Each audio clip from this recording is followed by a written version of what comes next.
ప్రశాంత్ స్వామి, అమ్మ నా ఫ్రెండ్‌కి 17 ఇయర్స్ వాడు లాస్ట్ ఇయర్ మద్యం తాగి ఆ మత్తులో యాక్సిడెంట్ అయి చనిపోయాడు. నవంబర్ 8న ఫస్ట్ ఇయర్ పూర్తయింది అమ్మ. వాడు గాలి అయ్యాడు అనుకుంటా అమ్మ. ఈరోజు 10కి గాలిలాగా వచ్చాడు.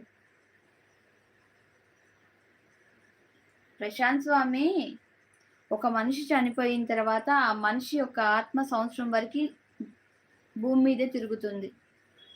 ఆ మనిషి యొక్క ఆత్మ సంవత్సరం వరకి భూమి మీదే ఉంటుంది. నా వాళ్ళు నన్ను గుర్తుపెట్టుకున్నారా లేదా అన్న విషయాన్ని గమనించడం కోసం ఆ యొక్క మనిషి యొక్క ఆత్మ భూమి మీదే తిరుగుతుంది. అందుకోసమే ప్రతి ఒక్కళ్ళు కూడా ప్రతి నెల సంవత్సరం వరకి కూడా ప్రతి నెల వారికి ఏం చేస్తారు? వారికి ఇష్టమైన ఫుడ్ ఐటెమ్స్ అన్నీ కూడా పెట్టేసి వారికి పెడుతూ ఉంటారు. సంవత్సరం వెళ్ళిన తర్వాత సంవత్సరికం చేస్తారు. చేసిన తర్వాత ఇంకా అప్పుడు ప్రశాంతంగా వాళ్ళు నన్ను గుర్తుపెట్టుకున్నారు వీళ్ళని చెప్పేసి స్వర్గలోకానికి వెళ్ళిపోతారట, పైలోకానికి. ఇది నాకు తెలీదు. పెద్దలు చెప్తేనే విన్నాను. సరేనా? పెత్రమాస రోజు మా గురువుగారు, మాకు వచ్చే అయ్యగారు మేము ఎవరికైతే స్వయం పాకం ఇస్తామో ఆ గురువుగారే మా తెలుగు మాస్టర్ అన్నమాట. ఆ మాస్టర్‌ని నేను మన ఛానెల్‌లో యూట్యూబ్‌లో నార్మల్ వీడియో రూపంలో పెట్టాను చూడండి ఆ వీడియోలో. అలా ఉంటారనమాట.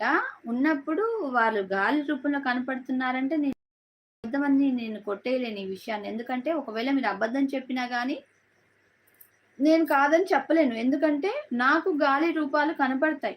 గాలి నేను మనసుకి ఎవరినైతే దగ్గర తీసుకుంటానో నాకు ఎవరైతే నచ్చుతారో వాళ్ళు చనిపోతే మాత్రం తప్పకుండా నాకు కనపడతారు వాళ్ళు. అది గాలి రూపంలోనే కనపడతారు.